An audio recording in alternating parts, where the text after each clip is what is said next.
During my daughter's wedding toast, her groom called me a worthless liar in front of 180 guests. I stood, walked to the microphone, and said 3 words: "Play the video." The room went silent as footage of him and his boss, Victoria Reynolds, appeared on the massive screen behind the wedding cake. If you're watching this, subscribe and let me know where you're watching from. But let me tell you how I got to that moment, because this story actually started 10 months earlier when I discovered what my daughter's fiancé really was, and my own daughter chose him over me. My name is Margaret Thompson. I'm 67 years old, and I raised Sarah as a single mother after her father died when she was 12. For 23 years, it was just us against the world. I worked 2 jobs to put her through nursing school, never missed a single graduation or birthday, and thought we had an unbreakable bond. I was wrong. 10 months before the wedding, I was having lunch with my neighbor Janet when she casually mentioned seeing Sarah's fiancé Ryan Bennett at Romano's restaurant with another woman. "They weren't just having dinner, Margaret," Janet said carefully. "They were all over each other, kissing, holding hands. The woman was wearing a wedding ring, and she definitely wasn't Sarah." My blood ran cold, but I knew I had to verify before saying anything. The next day, I drove to Ryan's office building and waited in the parking garage. At 1:15 p.m., Ryan emerged with a stunning brunette who practically threw herself at him. They kissed passionately before she got into a BMW with family stickers on the back window. I took photos, my hands shaking with rage. This man was about to marry my daughter, and he was cheating on her with a married woman. That evening, I sat Sarah down in my living room and showed her the photos. "Sweetheart, I need to tell you something about Ryan. I saw him today with another woman and—" "Stop." Sarah's voice was ice cold. "Just stop right there." I handed her my phone with the photos. She glanced at them for exactly 3 seconds before handing it back. "That's Victoria Reynolds, his boss. They have client meetings all the time." "Sarah, they were kissing, passionately, in a parking garage." "Were they?" Sarah's tone turned nasty. "Or did you see what you wanted to see because you've never approved of any man I've dated?" "Sarah, that's not fair. I'm trying to protect you." "Protect me?" Sarah laughed bitterly. "From what? From finally being happy? From having a successful fiancé who actually loves me? A successful fiancé who's cheating on you?" Sarah stood up abruptly. "You know what, Mom? I'm done. I'm done with your jealousy, your constant criticism, your need to control every aspect of my life. I'm not trying to control you. I'm trying to save you from making a terrible mistake. The only mistake I made was thinking you could be happy for me." Sarah grabbed her purse. "Ryan warned me this would happen. He said you'd try to sabotage our relationship because you can't stand the thought of me having someone else in my life." Ryan had warned her? That meant he'd been manipulating Sarah against me from the beginning. "Sarah, please, just listen." "No, you listen." Sarah's voice was cruel in a way I'd never heard before. "I'm 29 years old. I don't need my bitter, lonely mother trying to destroy my happiness because she's jealous that I found love and she's stuck living alone with her cats." The words hit like physical blows. Bitter, lonely, stuck, living alone. I've worked my whole life to support you, to give you every opportunity, and now I'm supposed to sacrifice my happiness to keep you company? Is that it? Sarah was at the door now. "Ryan is twice the person you'll ever be. He's successful, he's kind, he treats me like a queen. And most importantly, he wants me to be independent, not tied to my mother's apron strings forever." After she left, I sat in my empty living room and cried for 2 hours. But then something else took over. Something cold and calculating. If Sarah wanted to choose a cheating fiancé over her own mother, fine. But she was going to learn exactly who Ryan Bennett really was, and she was going to learn it in the most humiliating way possible. 3 days later, Ryan called me himself. "Margaret, Sarah told me about your little accusation," he said, his voice dripping with false concern. "I want you to know I don't hold it against you. I understand that this transition is hard for mothers." "Transition?" "Sarah becoming an independent woman instead of your emotional support system. But I'm taking good care of her now. She doesn't need you interfering in her life anymore." The smugness in his voice made my skin crawl. "Ryan, I saw you with Victoria Reynolds. You saw me with my boss discussing a client proposal. But I understand how someone with your limited perspective might misinterpret professional interactions. Someone with my limited perspective. This barely employed marketing assistant was talking down to me like I was a senile old woman. Sarah's made it clear she doesn't want you poisoning her mind against me, Ryan continued. So I suggest you back off before you lose your daughter permanently. After Ryan's threatening phone call, I knew I needed irrefutable evidence. But what happened next made me realize just how completely my daughter had been turned against me. 2 weeks after our confrontation, Sarah called asking for money. Not an apologetic call to reconcile, just a demand for cash. I need $5,000 for wedding expenses, she said, without even saying hello. Sarah, we haven't spoken since you tried to sabotage my relationship with lies? Yeah, I remember. Her voice was sharp. Ryan says I should give you a chance to show you support our marriage, despite your behavior, Ryan says. Everything was, Ryan says, now. If you want to discuss money, maybe we should talk about what I saw. What you thought you saw, Sarah interrupted. Ryan explained everything. Victoria Reynolds is married to his college friend David. They're close family friends. The kiss you saw was a friendly greeting, but your dirty mind twisted it into something inappropriate. The lie was so smooth, so practiced. Ryan had prepared for this. Sarah, I know what I saw. You know what you wanted to see. Ryan says older women often become paranoid and suspicious when they feel threatened by younger relationships. Older women. Paranoid. Suspicious. These weren't Sarah's words. This was Ryan's poison dripping from my daughter's mouth. I'll transfer the money, I said quietly, but I want to meet with both of you to discuss the wedding plans. Actually, we don't need your input on the wedding, Sarah replied coldly. Just your checkbook. Just your checkbook. My own daughter had just reduced me to a source of funding, but I transferred the money anyway because I was already forming a plan. Over the next 8 months, the pattern became clear.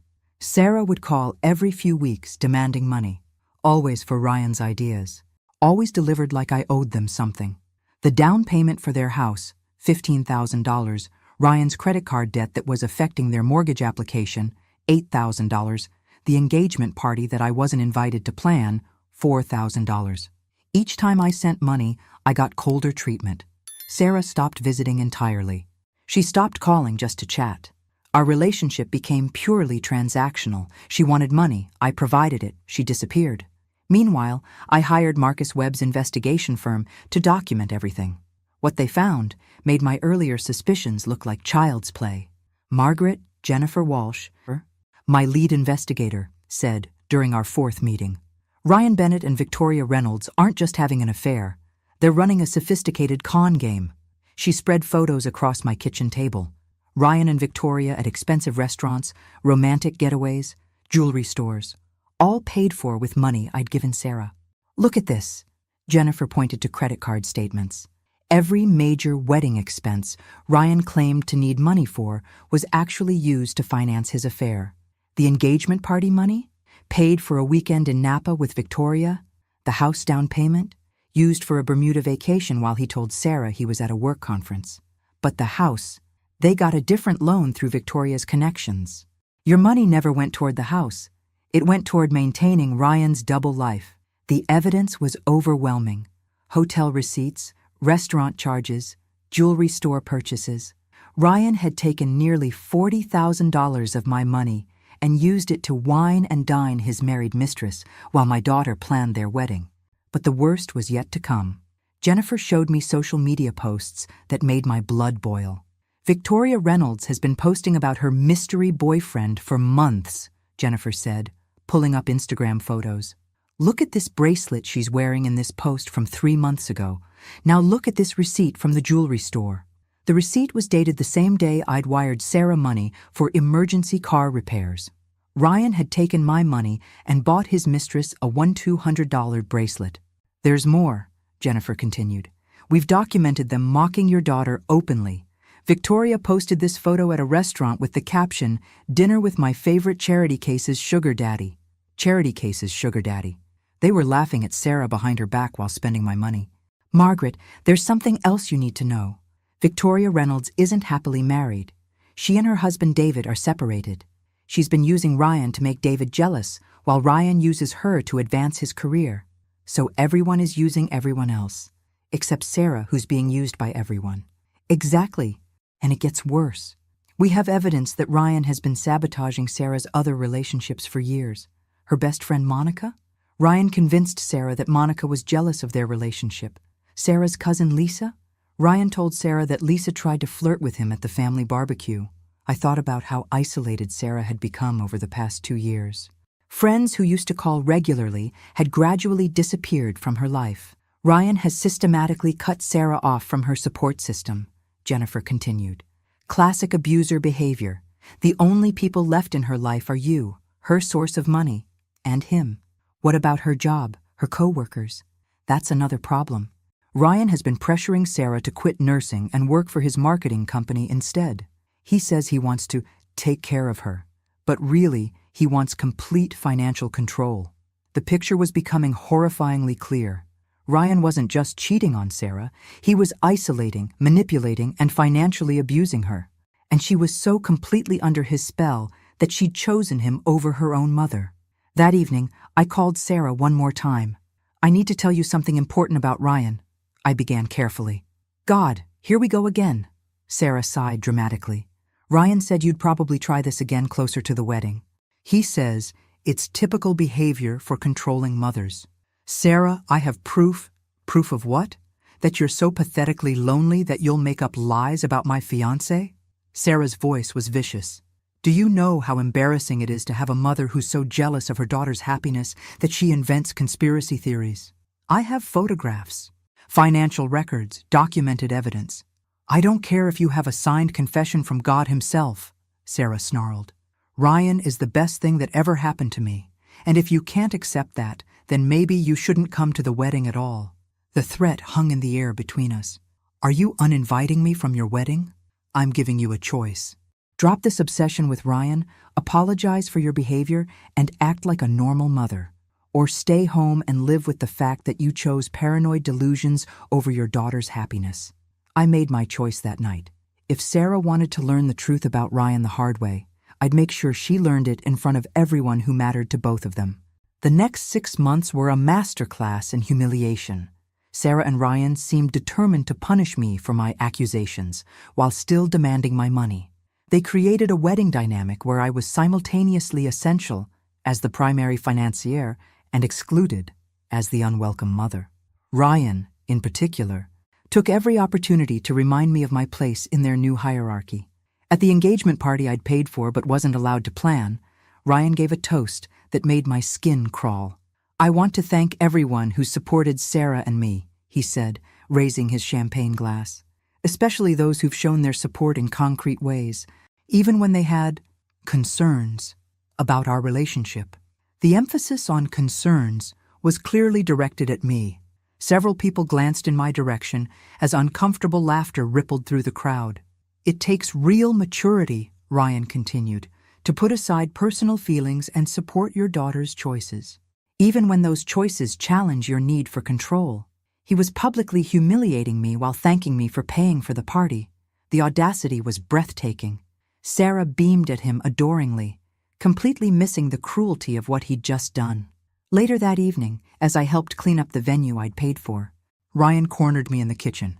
I want to thank you personally, Margaret, he said with that practiced smile. Writing all these checks must be hard when you disapprove so strongly of the recipient. I support my daughter's happiness, I replied carefully. Do you? Because from where I stand, it looks like you're trying to buy your way back into her good graces after behaving so poorly. The manipulation was expertly done.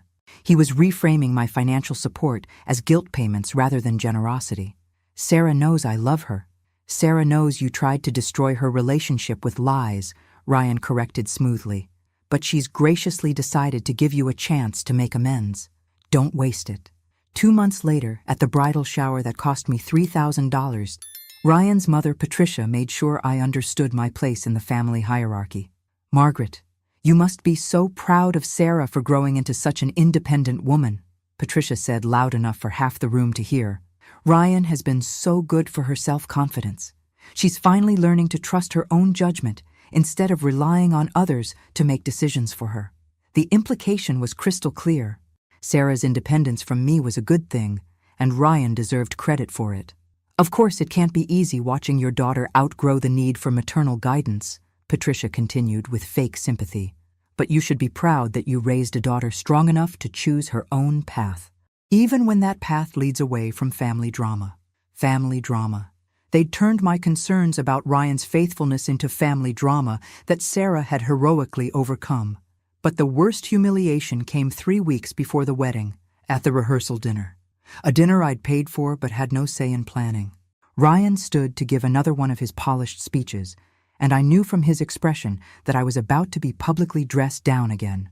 Tomorrow, Sarah and I start our life together as a family, he began. But tonight, I want to acknowledge all the people who helped us get here, especially those who learned to put Sarah's happiness above their own comfort zones. Again, the pointed look in my direction. It's not easy for some people to watch the ones they love make independent choices, Ryan continued. There's a natural instinct to try to control situations, to manufacture problems when none exist, to create drama as a way of staying relevant. The room was dead quiet. Everyone understood exactly who he was talking about. But Sarah and I have learned that the strongest relationships are built on trust, not suspicion, on supporting each other's dreams, not tearing them down with paranoid accusations. Paranoid accusations. He was describing my evidence of his affair as paranoia. So, Margaret, Ryan said, looking directly at me now, I want to publicly thank you for learning to keep your concerns to yourself and allowing Sarah to follow her heart. It shows real growth. The applause was scattered and uncomfortable. I'd just been thanked for staying quiet about my son-in-law's infidelity and told it showed real growth. Sarah stood and hugged Ryan, tears in her eyes. That was beautiful, baby. You're so good at forgiveness. Forgiveness. As if I'd been the one who needed forgiving. After dinner, as guests filed out, I found myself alone with Ryan near the bar. Enjoying yourself, Margaret? He asked pleasantly. You're very good at this, I said quietly. Good at what?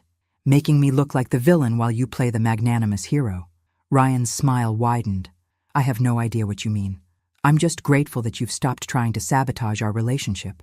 For now. Something dangerous flickered in his eyes. Let me be very clear about something. Margaret, Sarah is my wife now in every way that matters.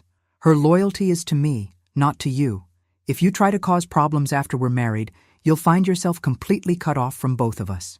And if you continue cheating on her, then I guess we'll see who she believes, Ryan replied smoothly. Her loving husband, or her bitter, jealous mother who's already tried to break us up once with lies.